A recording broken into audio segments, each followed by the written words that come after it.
Chers compatriotes, bonjour. L'heure de gloire est arrivée. Contre nous de la tyrannie, l'étendard de la quenelle est levé. La France est en guerre, vous le savez, à l'extérieur et à l'intérieur de ses frontières. Après Manuel Valls, ministre de l'Intérieur, Jean-Yves Le Drian, ministre de la Défense, et Pierre Moscovici, ministre de l'Économie et des Finances, c'est au tour maintenant d'Harlem Désir, secrétaire général du parti au pouvoir, de confirmer l'engagement du gouvernement d'occupation dans le combat qui l'oppose à la France libre. Deux noms ressortent, deux noms de résistants, deux noms de leaders résistants, apparemment, moi-même et Alain Soral. Je vous propose d'écouter tout de suite Harlem Désir, nègre de maison. Manuel Valls a dénoncé le week-end dernier à La Rochelle le rôle néfaste joué par deux personnalités. Il a parlé nommément d'Alain Soral et de Dieudonné dans le cadre de ce nouvel antisémitisme et de ce qu'on a vécu cet été. Il a même dit que le combat contre ces deux hommes devait être poursuivi car il en allait de la République, de la liberté de la presse et de la démocratie. Comment mener ce combat ? Il faut mener ce combat avec la plus grande fermeté sur le plan des principes, sur le plan des idées. Parce que derrière, encore une fois, une extrême droite au visage qui se veut avenant, moins provocateur, eh bien, il y a toujours cette extrême droite ouvertement antisémite, fasciste, qui continue à propager sa haine du juif, sa haine de l'autre, sa haine de l'étranger, sa haine de ceux qui sont d'origine différente. Et ces personnalités en font partie. Ces personnalités dont vous parlez, d'Alain Soral et de Dieudonné. Hein. Oui, absolument. Navrant, évidemment, c'est navrant. La nervosité de nos adversaires traduit l'effondrement de leur système de défense. Ils savent plus où ils en sont. Partout, la résistance progresse, notamment dans les rangs de l'armée, clé de voûte de la République d'occupation.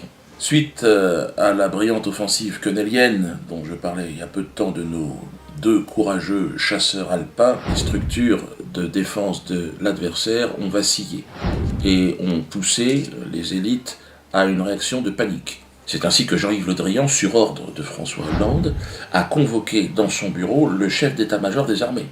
Rien que ça. Pour qu'il prenne des sanctions exemplaires, les plus fermes possibles, contre nos deux héroïques éclaireurs.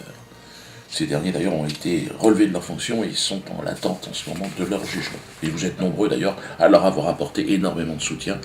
Continuez à envoyer des lettres et des messages de soutien. Ils en ont bien besoin. Vendredi dernier, au Théâtre de la Main d'Or, nous avons lancé une nouvelle offensive d'envergure. C'est ainsi qu'à mes côtés, 3 soldats en tenue ont revendiqué publiquement leur soutien aux 2 camarades, chasseurs alpins et à la France libre, en exécutant une quenelle avec leur uniforme et à visage découvert.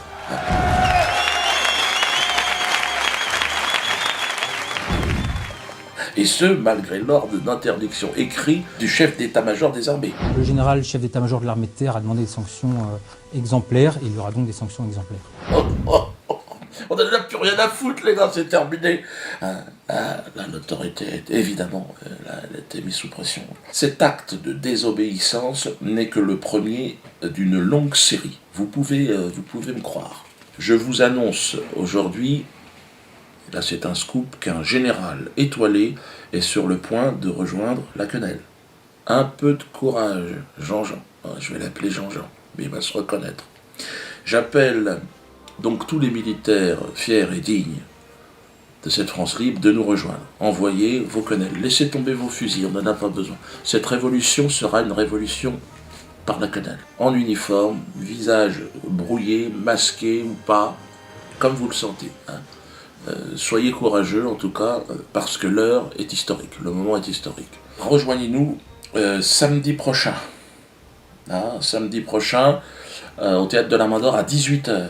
Pour une nouvelle série de quenelles, avec des militaires, en uniforme, visage découvert, dans le fion de Jean-Yves Le Drian. Enfin bon, ça c'est moi qui le précise. Mais toi, prépare-toi le fion, Jean-Yves. Nous appelons aussi les gardiens de prison, les policiers, à nous rejoindre, parce qu'il faudrait bien que Manuel Valls, on lui en mette une petite. Je propose à François Hollande de quitter immédiatement ses fonctions, d'ici à 48 heures. Je ne pourrais pas garantir qui s'en mange peut-être une d'ici là. Donc jusque-là, je ferai tout ce qui est en mon pouvoir pour lui permettre de quitter le pays en toute sécurité. Tous ceux qui ont fait de la politique depuis 30 ans, qui ont occupé l'Assemblée et le Sénat, pareil. foutez le camp, tirez-vous, voilà, on arrive. Donc, ce qui serait bien, c'est que déjà, vous ayez nettoyé quand on arrive, qu'on n'ait pas à mettre un coup d'aspirateur. D'accord ? C'est maintenant la France entière qui est en train de dire stop, stop. Et pourtant, les soldats du système, que ce soit dans la culture, moi je le vois, Patrick Bruel par exemple, hein, qu'on nous présente comme étant le chanteur le plus populaire de France, personne n'en veut. La réalité, regardez ce qui s'est passé, regardez. Il en fait une deuxième. Est-ce que vous voulez partager avec moi le petit dance populaire?